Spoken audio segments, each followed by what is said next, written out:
Assalamualaikum warahmatullahi wabarakatuh. Waalaikumsalam warahmatullahi wabarakatuh. Hai teman-teman, selamat datang di Literasi Pagi.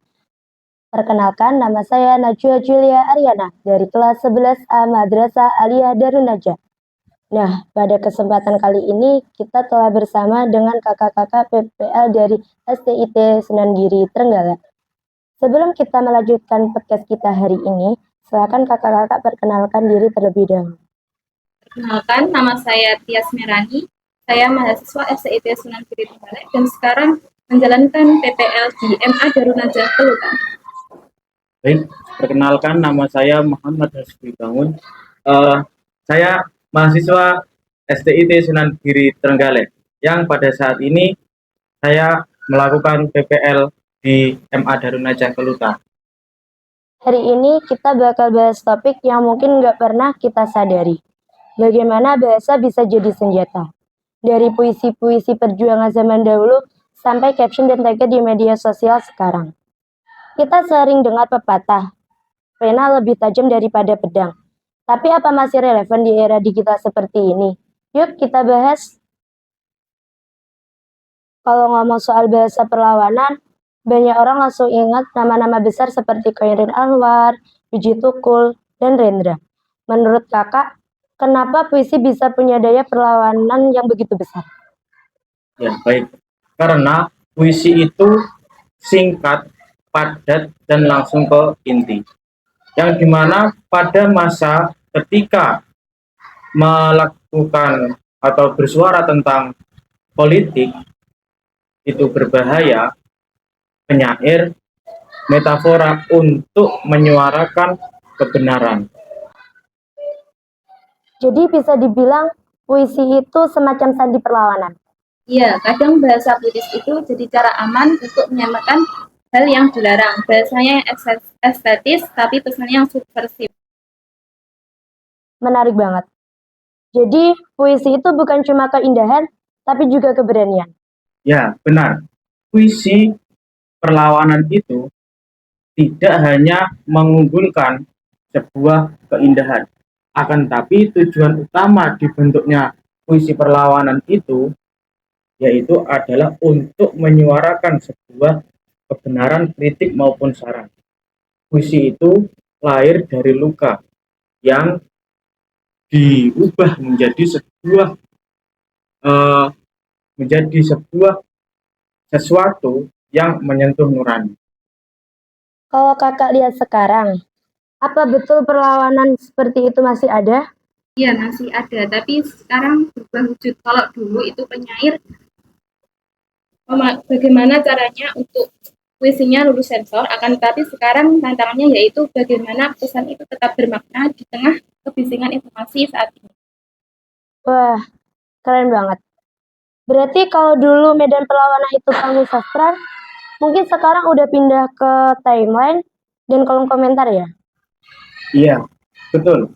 Sekarang menjadi berubah seperti dahulu. Kalau dulu puisi itu dibacakan di depan rakyat, akan tapi sekarang puisi lebih banyak di-share lewat media sosial seperti caption atau tagar dalam Instagram maupun sosial media yang lain. Jadi bisa dibilang dari bait perlawanan ke caption kesadaran. Ya, nah itu dia. Bahasa selalu menemukan caranya sendiri untuk selalu hidup, bahkan di ruang digital yang penuh distraksi ini. Nah, tadi kita udah ngobrol tentang puisi sebagai bentuk perlawanan di masa lalu.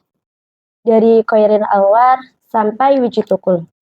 Tapi sekarang perlawanan itu kayaknya nggak cuma lewat puisi ya, tapi juga lewat caption, third, bahkan meme di media sosial.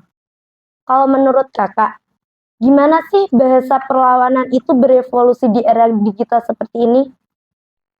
Oke, dulu bahasa perlawanan itu bisa diperoleh atau didapatkan dari koran bawah tanah, panggung-panggung Twitter, maupun buku puisi yang diselundupkan. Akan tapi sekarang berubah atau berpindah ke layar ponsel seperti caption Instagram, Twitter, video TikTok maupun sosial media yang lain. Jadi bisa dibilang kalau dulu penyair menulis dengan tinta, sekarang orang menulis dengan algoritma. Ya, benar sekali. Sekarang kita bukan cuma nulis kata, tapi juga main dengan sistem yang bisa memperluas jangkauan kita. Misalnya tagar. Kalau sekarang dalam hitungan jam atau menit, ribuan suara yang saling menguatkan. Kalau dulu mungkin nunggu beberapa hari atau beberapa bulan. Tapi kalau sekarang hanya beberapa jam saja sudah muncul ribuan suara yang saling menguatkan. Kadang kan orang juga skeptis. Katanya, cuma caption doang, gak ngaruh. Menurut kakak, apakah perlawanan lewat bahasa di media sosial ini sekuat puisi-puisi dulu? Baik, pertanyaan yang bagus sekali. Kekuatan bahasa itu bukan cuma dari buku, tapi dari konteks dan penerimanya. Seperti yang dilakukan oleh Wiji Tukul dahulu, beliau hanya mengatakan lawan. Ia mengguncangkan karena lahir di masa represi. Sekarang satu kalimat di caption bisa viral, membentuk kesadaran baru.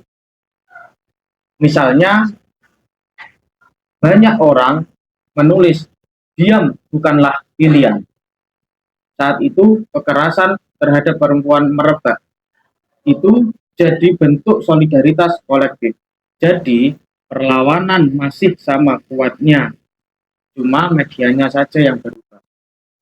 Berarti ada kesinambungan antara puisi dan caption ya? Iya, berkesinambungan banget. Kalau dulu penyair menulis untuk menyentuh hati, tapi kalau sekarang pengguna medsos menulis untuk menyentuh feed dan timeline. Tapi tujuannya tetap sama. Oh, iya juga. Kalimat yang cuma 10 kata bisa viral daripada artikel panjang. Tapi gaya bahasanya kan beda. Kalau puisi dulu cenderung serius, sekarang orang lebih suka sarkas, lucu, atau ironis.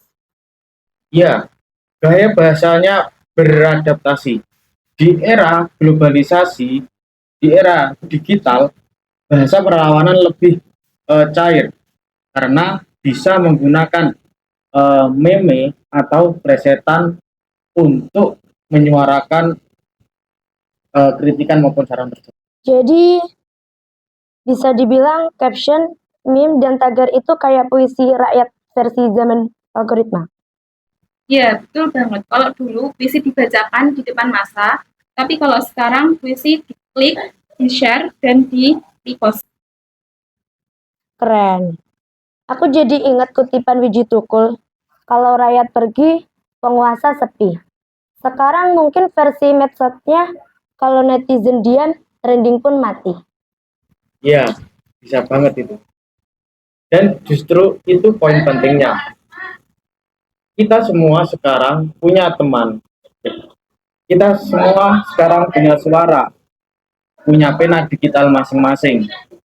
Tinggal bagaimana kita memakainya. Mau jadi senjata atau cuma menjadi noise. Setuju banget. Jadi bahasa di medsos bukan sekedar gaya, tapi juga sikap. Ya, bahasa itu punya ideologi di baliknya. Setiap kata yang kita pilih, setiap tagar yang kita pilih, itu menunjukkan posisi kita di dunia yang penuh narasi ini. Wah, dalam banget. Oke, sebelum kita akhiri podcast hari ini, satu kalimat dari kakak, kalau bahasa itu senjata.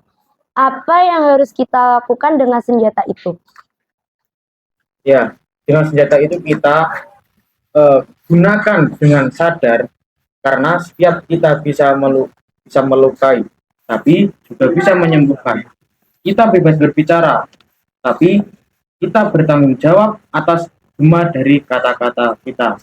Seperti ada seperti pepatah yang berbicara, mulutmu harimaumu.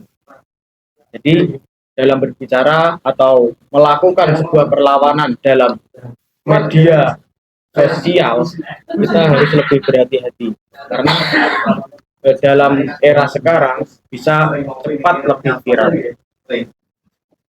Oke teman-teman, itu tadi podcast literasi pagi pada hari ini.